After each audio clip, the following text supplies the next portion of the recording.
ये संभव है क्योंकि हम लोग अल्टीमेटली ये कोई इसका कोई और मोटिव नहीं है। इस फैसले का जो मोटिव है ना, इसका मोटिव सिंपल यही है कि कोरोना की रफ्तार को कम करना है। जो कोरोना कम्युनिटी स्प्रेड हो रहा है, जो पॉजिटिव संख्या में इतने सारे लोग आ रहे हैं, लोगों की मौतें हो रही हैं, उनको कम करना है। ये समाज के हित में, जनता के हित में लिया गया फैसला है। जनता इस चीज़ को समझे कि ये उनकी भलाई के लिए है और इसमें सहयोग करे। ये जो भी निर्देश दिए जाए उसका कड़ाई से पालन करें, ताकि बाद में नौबत ना आए कि हम फिर फर्दर उसको बढ़ाएँ, कोरोना कर्फ्यू जो उसको बढ़ाया जाए। तो अगर नहीं मानेंगे लोग तो इसकी संभावना से इनकार नहीं किया जा सकता कि हो सकता है इसको बढ़ाना भी पड़े। घर के अंदर से कार्य करें। और आज चूँकि हम लोगों ने पहला दिन था, अनाउंसमेंट आधी चीज़ पर रखा है, लेकिन अभी 6 बजे से मैंने सभी को टारगेट दिए हैं कि जो भी लोग अनावश्यक घूम रहे हैं, इनके वाहन भी जब्त किए जाएंगे, इन पर कड़ी कार्रवाई की जाएगी, इनको जेल भेजा जाएगा।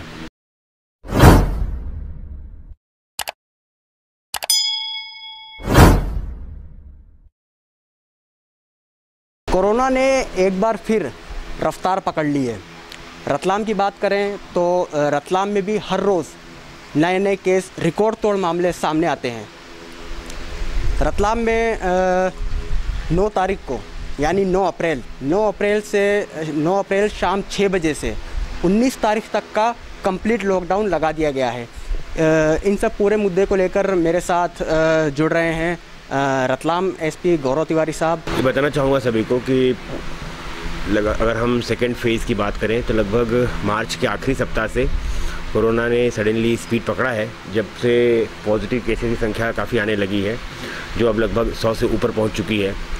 तो इसको देखते हुए शुरू में हम लोगों ने अवेयरनेस से कैंपेन चलाए, लोगों को अनाउंस करके जागरूक करने का प्रयास किया कि लोग मास्क का प्रयोग करें, सोशल डिस्टेंसिंग का पालन करें और अनावश्यक घरों के बाहर ना निकलें, भीड़ न लगाएं।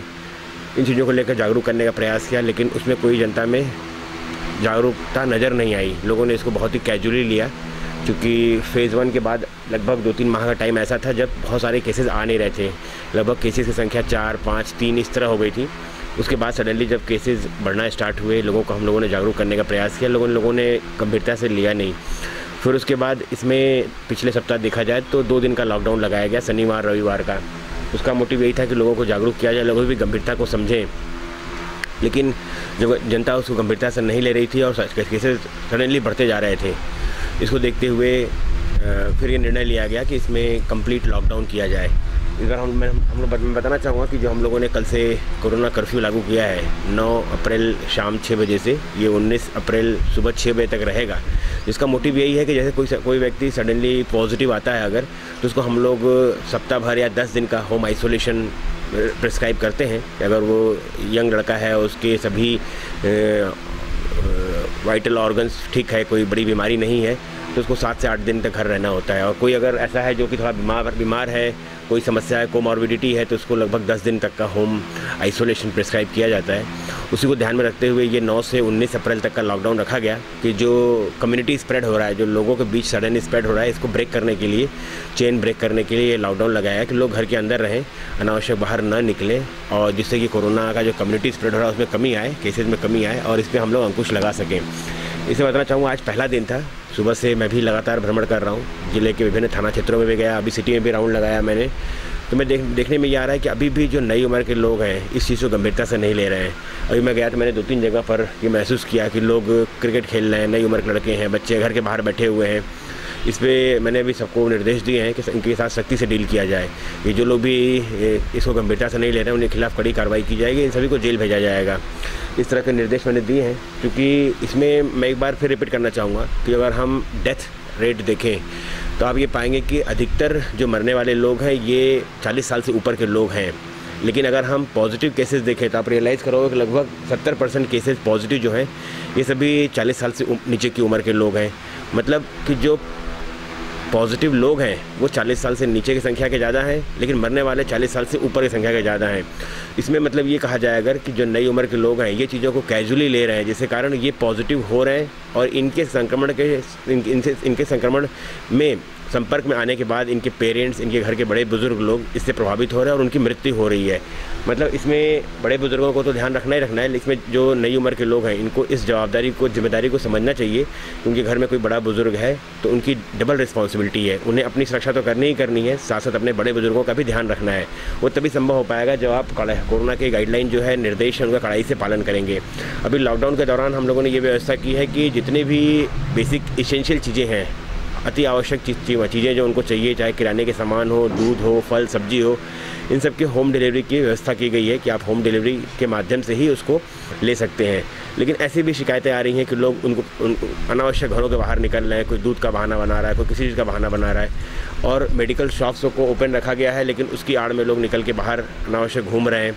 तो इसमें मैं कहना चाहूँगा कि ये घर के बड़े बुजुर्ग लोग हैं, उनकी जवाबदारी है कि वो इंश्योर करें उनके घर कोई व्यक्ति घर के बाहर ना निकले, क्योंकि कौन कोरोना पॉजिटिव है इसकी हमें जानकारी नहीं है। हमें इसके बचाव के लिए ये मान के चलना होगा कि हर व्यक्ति जो आपके सामने खड़ा है ना, वो कोरोना संक्रमित है, कोरोना पॉजिटिव है। अपनी सुरक्षा के लिए, अपने परिवार की सुरक्षा के लिए आपको ये ज़रूरी है कि हम उनसे संपर्क में ना आएँ और सोशल डिस्टेंसिंग का पालन करें, मास्क का प्रयोग करें, हाथों को फ्रिक्वेंटली सैनिटाइज करते रहें।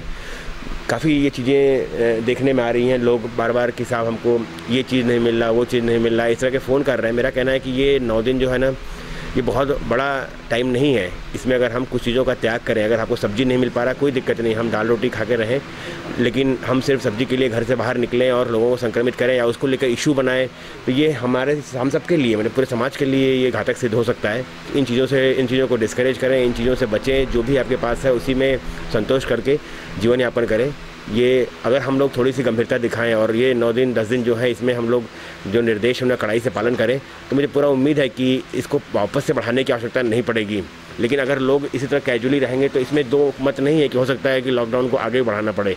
तो ये हम सबकी जवाबदारी, हम ये इंश्योर करें कि जब हमने एक बार डिसाइड किया है 9 दिन का लॉकडाउन है, तो हम इसी में इस चेन को ब्रेक करें और जो कोरोना की रफ्तार है उसको विराम दें। अगर सर रफ्तार कम ना हो तो क्या कुछ फैसला हो सकता है? ये संभव है, क्योंकि हम लोग अल्टीमेटली ये कोई इसका कोई और मोटिव नहीं है। इस फैसले का जो मोटिव है ना, इसका मोटिव सिंपल यही है कि कोरोना की रफ्तार को कम करना है। जो कोरोना कम्युनिटी स्प्रेड हो रहा है, जो पॉजिटिव संख्या में इतने सारे लोग आ रहे हैं, लोगों की मौतें हो रही हैं, उनको कम करना है। ये समाज के हित में, जनता के हित में लिया गया फैसला है। जनता इस चीज़ को समझे कि ये उनकी भलाई के लिए है और इसमें सहयोग करे। ये जो भी निर्देश दिए जाए उसका कड़ाई से पालन करें, ताकि बाद में नौबत ना आए कि हम फिर फर्दर उसको बढ़ाएँ, कोरोना कर्फ्यू जो उसको बढ़ाया जाए। तो अगर नहीं मानेंगे लोग तो इसकी संभावना से इनकार नहीं किया जा सकता कि हो सकता है इसको बढ़ाना भी पड़े। सर इसमें किन किन चीज़ों को छूट दी जाती है? जैसे अति आवश्यक हमने देखा था, अति आवश्यक में सब्जी आती है, दूध भी आता है, तो क्या इन सब चीज़ों की छूट है या ATM वगैरह की? यह बताना चाहूँगा कि जो शासकीय कार्यालय हैं, शासकीय कार्यालय तो खुले हुए हैं, अपने 50% स्ट्रेंथ पे काम कर रहे हैं, वो खुले रहेंगे। इसके अलावा बैंक हैं, वो खुले रहेंगे, लेकिन बैंक अपने सिर्फ इंटरनल कार्यों के लिए रहेंगे, पब्लिक वहाँ नहीं पहुँच पाएगी। दूसरी चीज़ जैसे रेलवे है, यहाँ पर रेलवे चालू रहेगा, रेलवे चीज़ें चालू हैं, पोस्ट ऑफिस है वो चालू है। लेकिन इसके अलावा जो इंडस्ट्रीज़ हैं, जो ऐसी इंडस्ट्रीज़ हैं जो मेडिसिन या इन चीज़ों का निर्माण कर रहे हैं, वो पूरी तरह चालू रहेंगी। जैसे इसका है, चालू है। कल कारखानों को भी बंद नहीं किया गया, वो भी चालू रहेंगे। लेकिन इसके अलावा बाकी सभी प्रतिष्ठान, हर चीज़ की प्रतिष्ठान बंद है। इवन किराना दुकान भी आपको बंद रखना है, वहाँ जाकर कोई सामान नहीं खरीद सकता। किराने दुकान, आपको किराने का सामान चाहिए तो आप फ़ोन करके उसको होम डिलीवरी के लिए बुलाएंगे। लगभग 70 से अधिक दुकानों को चिन्हित किया गया है, जिनके नंबर फूड ऑफिसर द्वारा शेयर किए गए हैं कि अगर आपको आवश्यकता है किन चीज़ों का, तो इन जगहों से आप होम डिलीवरी के माध्यम से चीज़ों को मंगा सकते हैं। सेम वही चीज़ दूध आदि चीज़ के लिए रखा गया है कि दूध भी जो है ये घर पहुँच सेवा है। घर पहुँच के आपको दे देंगे। जो ग्रामीण क्षेत्रों से लोग आते हैं या सांची के दूध पार्लर के लोग हैं, वो जाकर घर सप्लाई कर सकते हैं। लेकिन व्यक्ति को बाहर निकलने की अनुमति नहीं है। सिर्फ व्यक्ति घर से बाहर निकल सकता है बिकॉज ऑफ मेडिकल कारणों से ही निकल सकता है। अगर उसको अस्पताल जाना है, बीमार है, तब निकल सकता है, या फिर कोई दवाई लेनी हो अति आवश्यक, तब वो घर से बाहर निकल सकते हैं। अन्यथा उनको घर से बाहर निकलने की अनुमति नहीं है। सर अभी आपने कारखाने का जिक्र किया, तो कारखाने इंडस्ट्री एरिया में परमिशन है, लेकिन क्या इसके अलावा भी लोग जिनका कारखाना है, जिनके कारखाने पे कोई कस्टमर ना आता हो, जैसे बनवाई का काम होता हो, क्या वो लोग कर सकते हैं कारखाने के? मैं इस संबंध में बताना चाहूँगा आपको कि जो भी कल कारखाने चालू रहेंगे, इनके जो लेबर्स हैं, इनको वहीं रहना होगा। हाँ, वहीं रह के अगर चालू कर सकते हैं तो कर सकते हैं। लेकिन ये कि वो गाँव से आ रहे हैं, हर दिन आएंगे जाएंगे, अप डाउन करेंगे, तो वो अलाउ नहीं है। वो अलाउ नहीं है। ऐसे कल यस, जो जहाँ पर रुकने की व्यवस्था है, जिन कारखानों में जहाँ मजदूरों को रोक सकते हैं, वही चालू कर सकते हैं, बाकी लोग नहीं कर सकते। वो भी उनको एक लिमिट है कि 50% स्ट्रेंथ पे ही चलाना है। एक आखिरी सवाल सर, आप रतलाम की जनता को क्या पैगाम देना चाहेंगे? मैं रतलाम की जनता से यही आग्रह करना चाहूँगा, क्योंकि आज मैं लॉकडाउन का पहला दिन था, कोरोना कर्फ्यू का पहला दिन था और मैं पूरा दिन भ्रमण किया।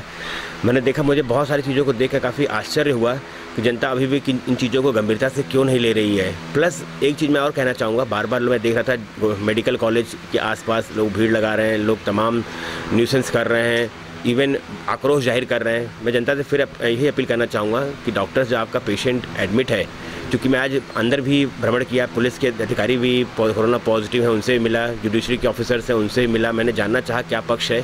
मेरा ये कहना है कि इसमें ये बीमारी डिफरेंट टाइप की है। जनरली बाकी बीमारियों में क्या रहता है कि कोई ना कोई घर का केयर टेकर व्यक्ति पेशेंट के साथ रहता है, जो पल पल ही खबर परिजनों को बताता रहता है, तो उसमें परिजनों के मन में एक संतुष्टि भरा माहौल रहता है। लेकिन यहाँ पर ये बीमारी चूँकि ऐसी है कि हम किसी भी केयर टेकर को साथ में नहीं रख सकते।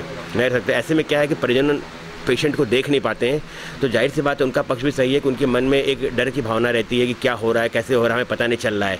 लेकिन ये बीमारी ऐसी है कि हमें कोई ना कहीं किसी न किसी पे तो विश्वास करना ही पड़ेगा। जब डॉक्टर्स आपके परिजनों की सेवा के लिए लगे हुए हैं, वहाँ मैंने देखा कई बार लोगों का कहना है कि साहब वो 8 घंटे हो गए, 10 घंटे हो गए, अभी तक कोई विजिट नहीं किया, कोई डॉक्टर नहीं देखा। मैं इस संबंध में कहना चाहूँगा कि हॉस्पिटल के अंदर कई तरह के पेशेंट हैं। कुछ ऐसे पेशेंट्स हैं जो बहुत ही क्रिटिकल हैं, कोई आईसीयू में है, कोई एचडीयू में रखा हुआ है, कोई पॉजिटिव पेशेंट है, कोई सस्पेक्टेड पेशेंट अभी उसका रिपोर्ट नहीं आया है। तो भाई जितने संख्या में पेशेंट है, कोई ज़रूरी ना हो कि उतने सारे डॉक्टर उपलब्ध हों। तो डॉक्टर चीज़ों को प्रायोरिटाइज़ करते हैं कि जो सबसे पहला इमरजेंसी केस है, सबसे पहले उसको डील करता है डॉक्टर। आईसीयू एचडीयू को देखता है। अधिकतर मैं देखा जो परिजन वहाँ पर खड़े थे मेडिकल कॉलेज के बाहर, वो वैसे परिजन थे जिनके साथ वाले व्यक्ति का सैंपलिंग तो हुआ, लेकिन अभी रिपोर्ट नहीं आई है।